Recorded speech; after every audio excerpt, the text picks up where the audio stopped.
docteur en droit public à l'université de Thiès, président d'un mouvement politique qui s'appelle Alliance pour une dynamique nouvelle, ADN, qui est de la mouvance présidentielle au Sénégal. Quel est votre point de vue sur la politique actuelle au Sénégal?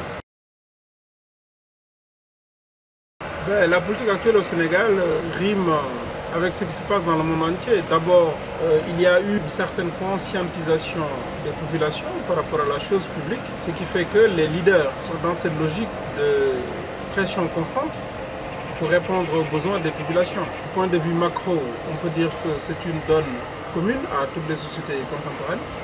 Mais au Sénégal, il y a une conscientisation accrue parce que la politique intéresse aussi bien l'élite intellectuelle que le marchand de journaux, de bananes, de la rue. Tout le temps on parle politique, c'est pourquoi on dit que c'est une société politisée, une politique socialisée. Pourquoi la politique vous intéresse? Parce que tout simplement, j'ai toujours voulu agir au service des autres, c'est par rapport à ma nature. Derrière un ami qui me disait que ne cherche pas à rentrer dans le secteur privé, tu as une sorte de nature du fonctionnaire consistant à servir l'autre, autrement dit à être acteur du service public. Et pour moi, le domaine le plus, je dirais, adéquat par rapport à cette volonté, par rapport à cette nature, c'est la politique qui, selon les grands philosophes politiques, c'est l'envie de servir l'autre et non de se servir. Même si au final, il y a toujours cet intérêt particulier. Parce que ceux qui disent que je fais de la politique et ne rien attendre, pour moi, cette volonté est biaisée. Il y a toujours une attente derrière. Mais ce qui importe, c'est que l'attente soit minime par rapport à ce qu'on donne. Est-ce que vous verrez des améliorations à proposer ou à mettre en application par rapport au Sénégal, quels que soient les domaines? Ah mais si, le Sénégal est une structure en construction, au sens de Bourdieu. Parce que tout simplement, la sociologie étant une donne de réclamation, d'exigence, il y a beaucoup de pans qui restent à non seulement initier, mais à également parfaire. Parce que c'est un État en chantier. N'oublions pas qu'on n'a que moins de 60 ans d'existence. Il y a beaucoup de balbutiements, il y a des choses qui sont nées il y a peu de temps. Néanmoins, on sent une certaine visibilité dans la dynamique d'évoluer pour être entre guillemets moderne. Parce que c'est une notion qui est un peu galvaudée. Pour moi, la modernité, c'est d'abord au niveau humain. Et au niveau de l'État proprement dit, on sent que les institutions bougent autant que faire se peut. Et qu'au niveau social, il y a beaucoup d'avancées, même si c'est minime parce qu'on a eu un retard de presque 50 ans. Donc pour moi, plein de choses doivent être revues, doivent être réorientées, parce que tout simplement, les gens sont dans une quête perpétuelle de satisfaction de leurs besoins quotidiens, et cette satisfaction doit être ancrée dans la dynamique politique au sens large, au sens de programme politique ou de politique générale de l'État. Mais du point de vue des urgences, il y a plein de choses à revoir, pour ne pas dire tout. Les infrastructures, la santé, l'éducation, c'est toujours problématique, malgré des avancées significatives qu'on peut noter ça et là. Est-ce qu'il y aurait un ou plusieurs domaines, ou une ou plusieurs améliorations auxquelles vous souhaiteriez apporter votre pierre à l'édifice? Mais si, parce que tout simplement, si on a mis en place un mouvement politique, c'est pour participer à l'amélioration de la gestion publique. Le premier point qui m'intéresse, moi, c'est les droits de l'homme. Parce qu'en matière de droits de l'homme, il n'y a aucun acquis. C'est toujours des quêtes perpétuelles.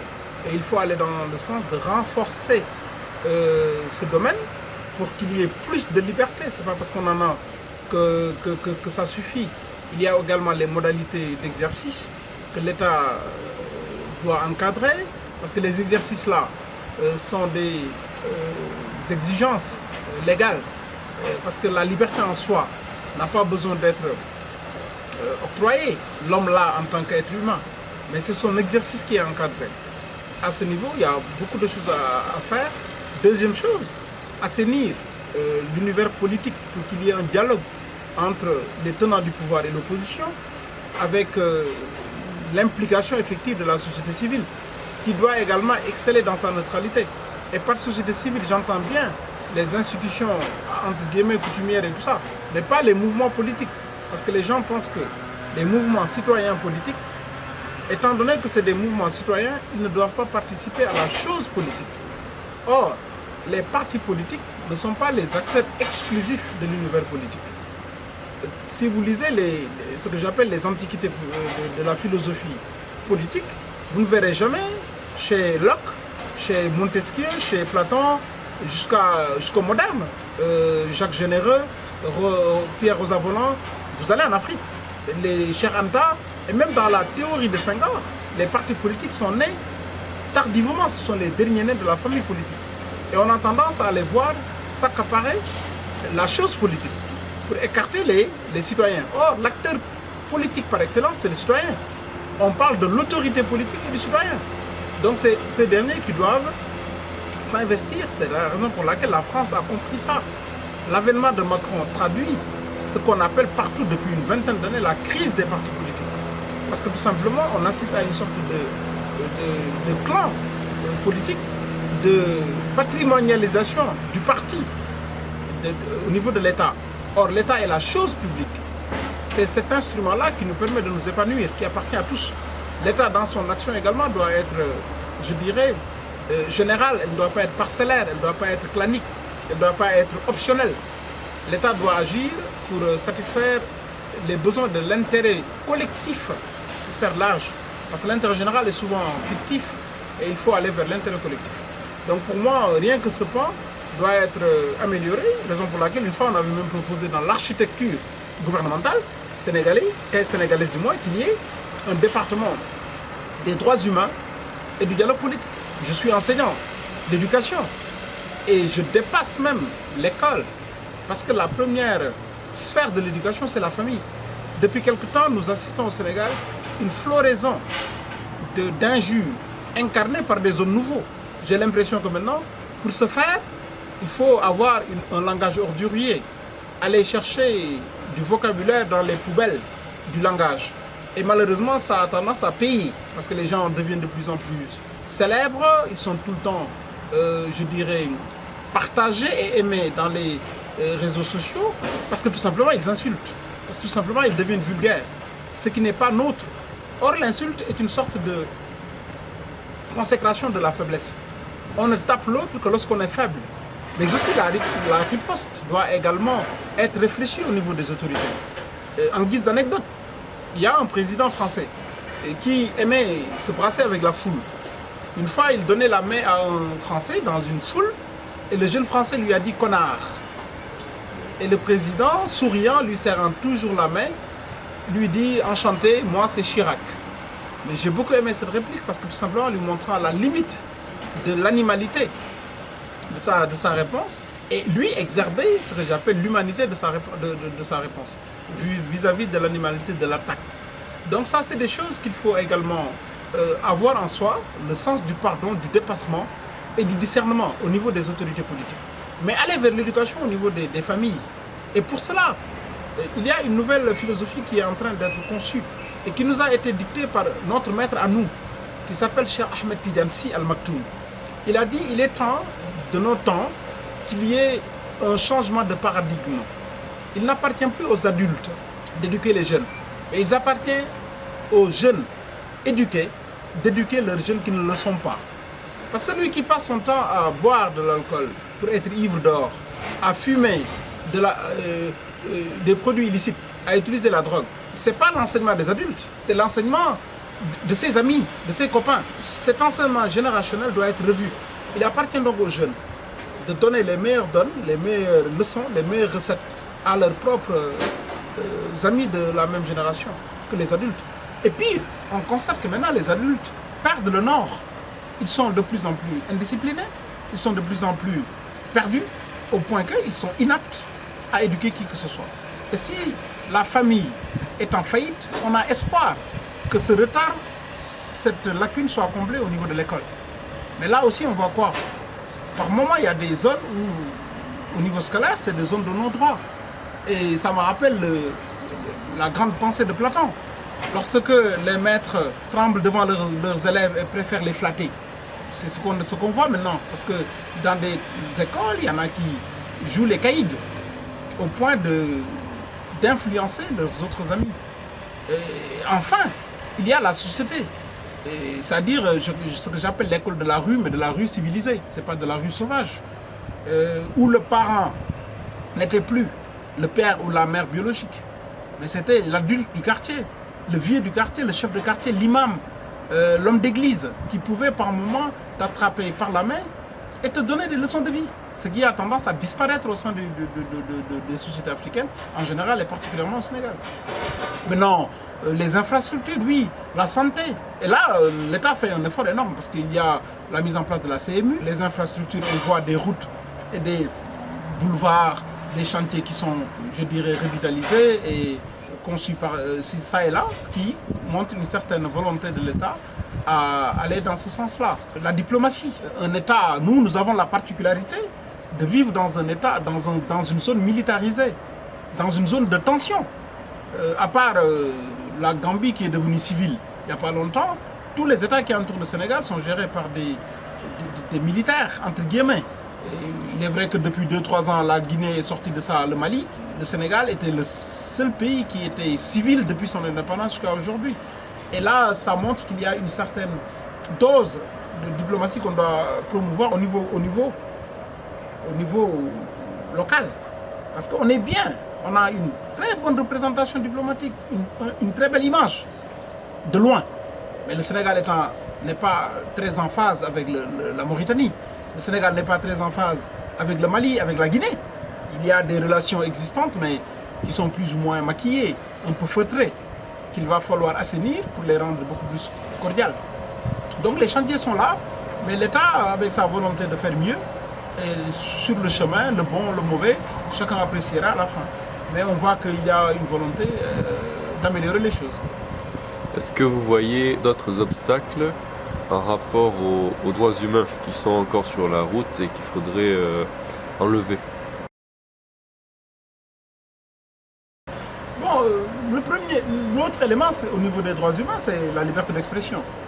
Que les gens utilisent à tort et à travers, sans pour autant saisir la substance. L'État est contre l'absoluité des libertés. Parce que tant le jour où il y aura des libertés absolues, l'État disparaîtrait. L'État est là pour réguler l'exercice des libertés. Or, ce n'est pas parce qu'on a une liberté d'expression qu'on a le droit au sein de l'État de dire ce qu'on veut.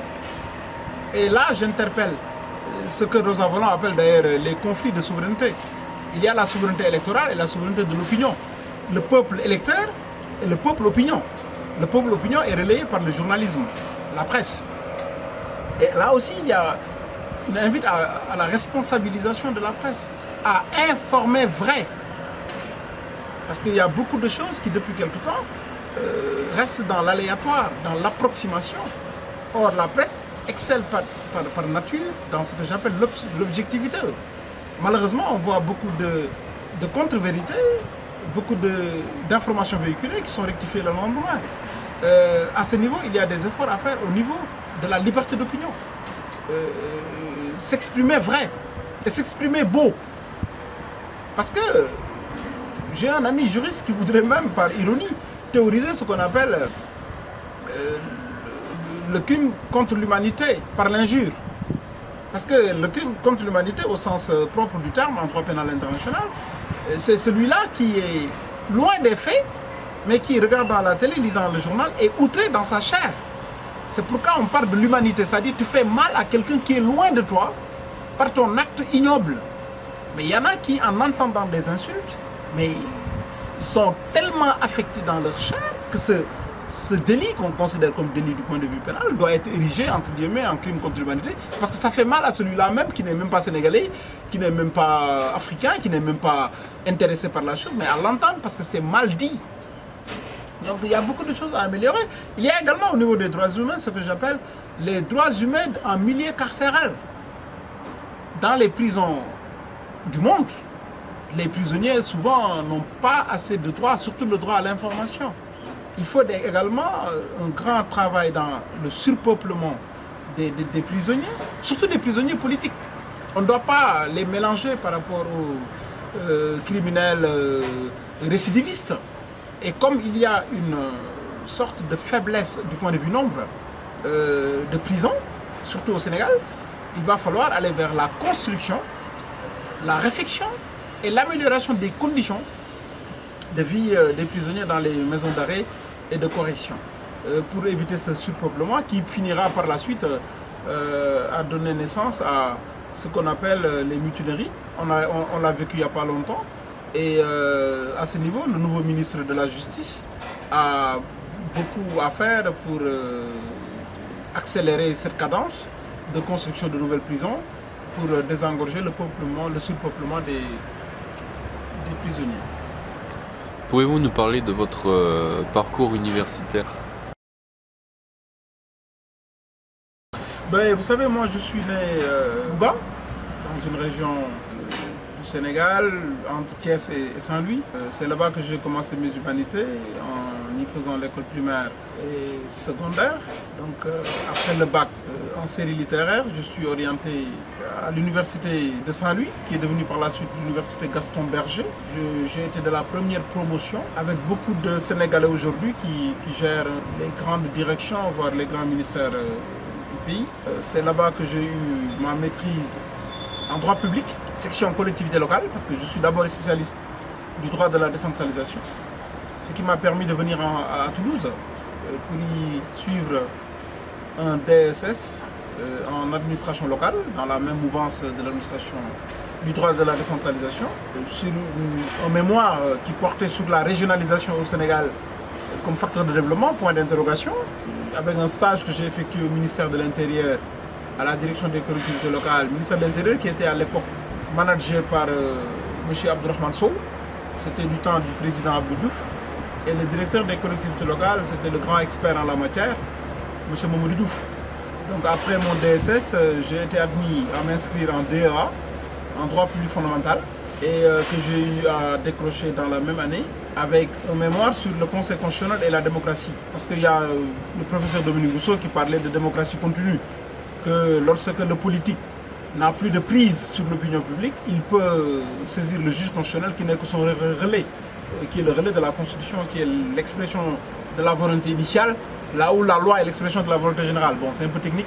Après ce diplôme obtenu, je me suis inscrit en thèse de doctorat sur le Conseil constitutionnel sénégalais et la protection des droits fondamentaux. En Afrique, l'exemple du Sénégal. Donc, que j'ai soutenu avec une mention qui m'a permis d'être recruté comme enseignant à la fac de droit de Toulouse. Parce qu'à l'époque, il fallait avoir une mention très honorable avec les félicitations du jury.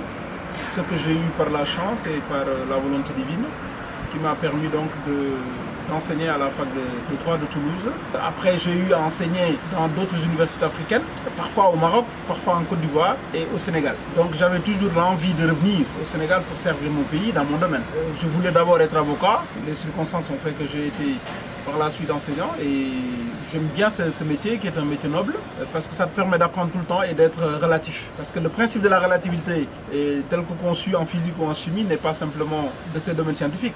Au niveau des sciences sociales, l'enseignement te permet d'être relatif, d'avoir tes limites par rapport aux questions, aux problématiques qui sont parfois renouvelées par le temps, démenties ou confirmées. Donc c'est quelque chose qui nous plaît et on a été recruté à l'université de Thiès, qui se veut être une université de qualité. Nous enseignons là-bas le droit dans toutes les filières existantes, en économie, en tourisme, LEA et en LMIO, qui est la licence de management des organisations. Donc, parallèlement, j'enseigne dans des grandes écoles à Dakar, au CESAC, à Subdeco, à l'Institut supérieur des finances, plus beaucoup de séminaires, de colloques auxquels je participe. Est-ce que vous avez un message à faire passer aux étudiants qui souhaiteraient faire le même chemin que vous, ou en tout cas devenir enseignant en droit? Écoutez, enseignant en droit, non, parce que pour moi, l'avenir de l'homme professionnellement parlant, c'est sa volonté d'abord. Pour moi, il n'y a pas de sous-métier, il y a simplement l'envie qui vous anime. Ce que je dis à mes étudiants, c'est que j'aime ce que je fais parce que je m'amuse en enseignant.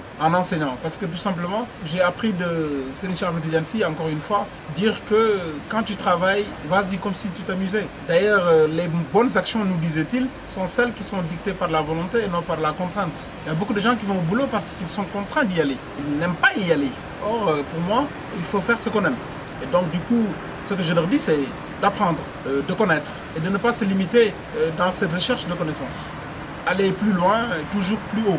Parce que nous vivons au monde de l'excellence, au monde de la compétitivité féroce, au point que les passables et les médiocres sont laissés par le train de l'histoire et il n'y aura pas un autre train, hein, il n'y a qu'un seul.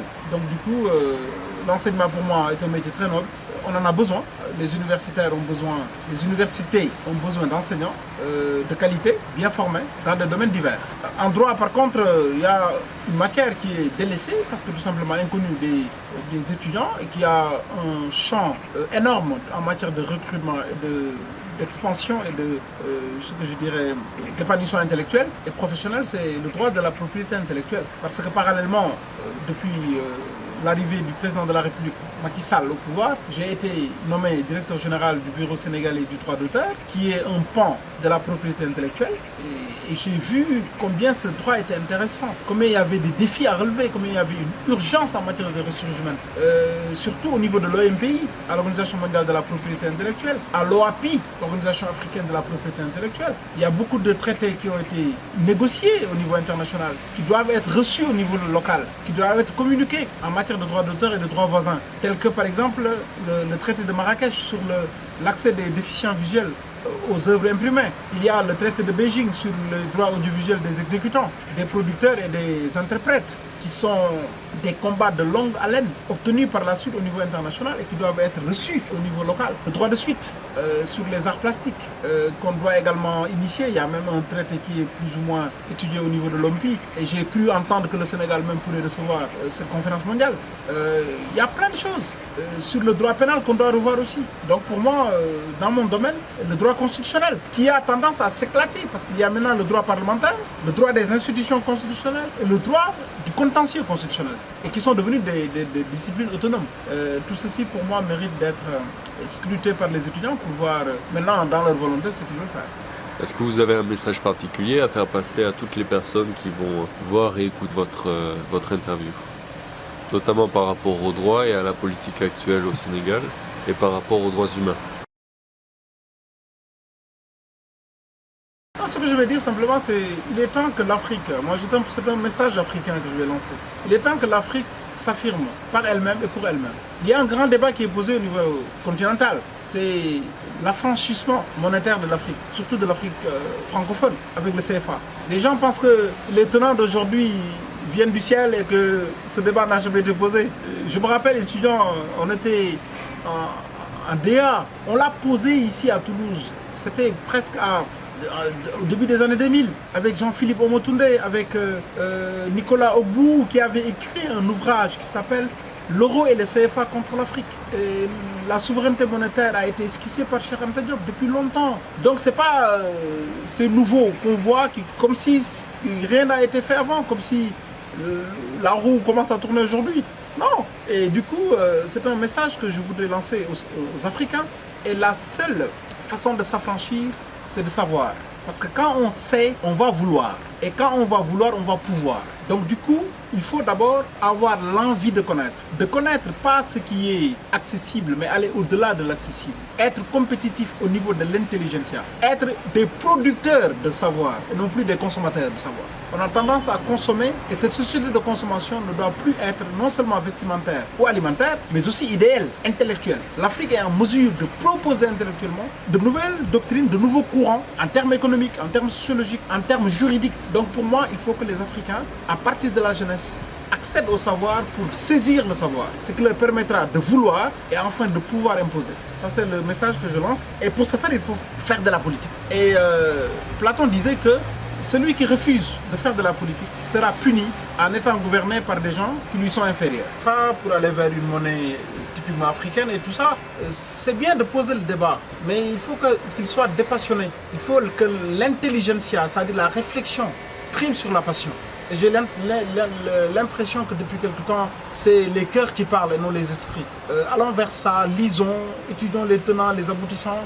Il y a de grands économistes comme mon ami Felwine Sarr qui a eu à penser là-dessus et tant d'autres qu'on doit écouter. Écoutons les deux côtés, allons vers les avantages, les inconvénients, tout en sachant qu'il y en aura toujours des inconvénients. On reste, les inconvénients seront là, on sort pour créer la monnaie, les inconvénients seront là. Mais allons vers une logique commune, organisons des colloques, croisons le fer pour parler comme l'autre. Et de là jaillira la lumière. Merci Mounir-Sy pour ce message, à bientôt. Merci, et c'était Mounir-Sy, donc merci beaucoup et à bientôt.